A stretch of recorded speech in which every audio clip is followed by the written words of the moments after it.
In the past few years on YouTube discussing Asperger's, I've met both confusing and troubling ideas when it comes to Asperger's. I've only discussed this concept with one person on each side of the issue, and it's a tad disturbing, but such a minority is not really that big an issue. One was from a fascist who was completely anti-Asperger's for not being neurotypical. The other was a person with Asperger's who believed all people with Asperger's to be mentally superior to neurotypicals and blamed them for screwing up the world, impeding progress, and leeching off of our scientific and creative successes because they're too stupid to think for themselves.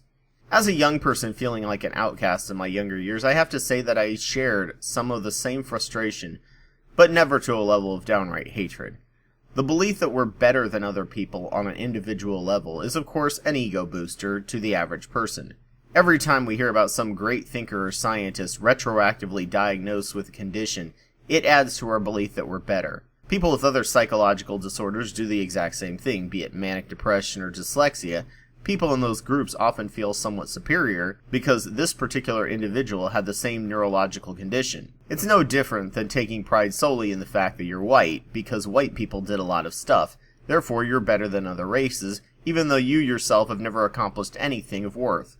However, from an evolutionary perspective, there's a lot of reasons not to have the majority of the population with the same neurological conditions.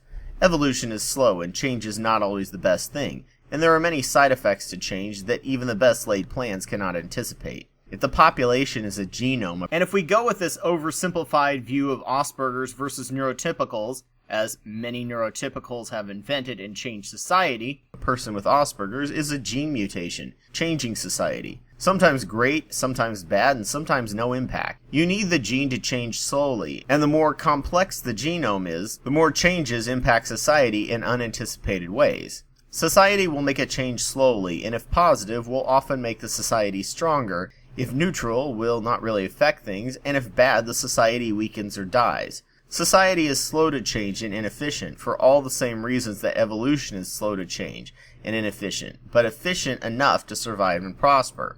The internet is currently changing the speed of change, especially in the political world. Also, it is the everyday neurotypical that brings out traits that allows someone with Asperger's to thrive. Without division of labor, Asperger's would be no better and in some cases worse than other people. And to make that society function, especially a very huge one, requires communication, coordination, and collaboration, things us Ospies are not well known for. Ancient hunter-gatherer humans tend to live in tribes of about 50 to 150 people. Neanderthals, on the other hand, tended not to like groups larger than 20 people, except in an area dubbed Neanderthal City in southern Spain on the coast. This lack of ability to coordinate in large numbers was most likely one of several factors that led to their extinction. Anyone with Asperger's who thinks the world would be better if the world was made up purely by Ospies has never been in a large concentrated group of us.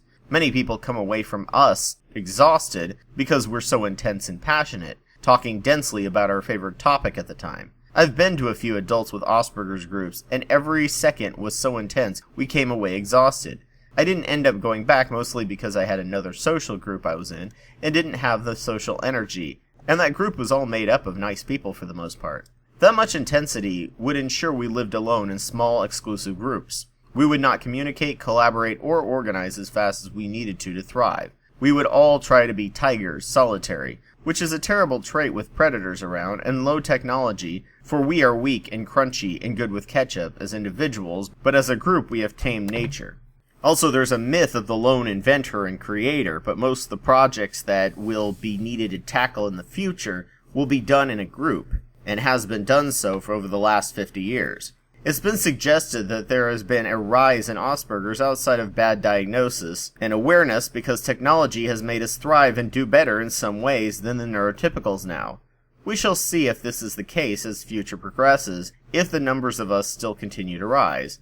Until then, 70% of all individuals have some psychological condition, yet we base how we operate our society based on 30% deemed normal. In hunter-gatherer times, people with extreme psychological, social, or even sexual differences were often made to be spiritual leaders. A tribal shaman in northern Russia was interviewed and diagnosed to have full-blown schizophrenia, but none of the other psychological problems associated with schizophrenia, such as depression or social anxiety, because he had a place in society and was not shunned for his psychological differences. All humans are creative creatures, and the neurodiversity is what makes our society strong and dynamic. But if we don't create systems to nurture all neurological types of people that make up the 70% of the population, we are grossly underutilizing the collective brain power of our society.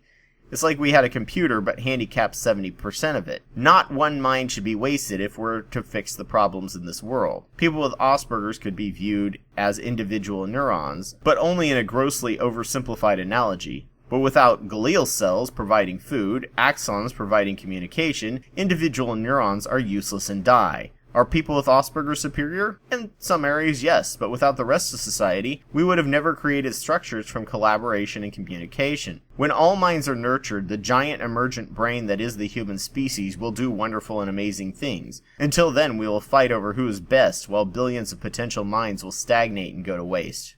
Hey there, thank you so much for watching this video. If you liked what you saw from my channel, please subscribe and donate to my Patreon. If you have evidence to counter what I say, please provide it. If you would like to see what I was doing with this channel 5 years ago, please click the links on the screen. Thank you so much.